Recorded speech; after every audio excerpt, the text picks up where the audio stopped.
Hello everyone, welcome back to our channel. It's me Lily and in this tutorial I'll show you how to log in to your Netflix account on your PC. So first of all, open the browser of your choice. For this video, I'll be using Google Chrome. So tap on the Google Chrome icon to open it. Now head to netflix.com.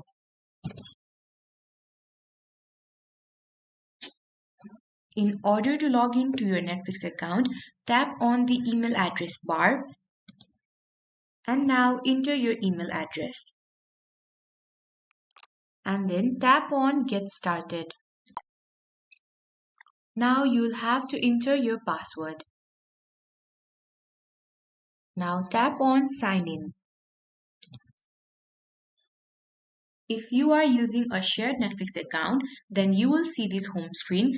Tap on your profile and now enter your PIN to access this profile.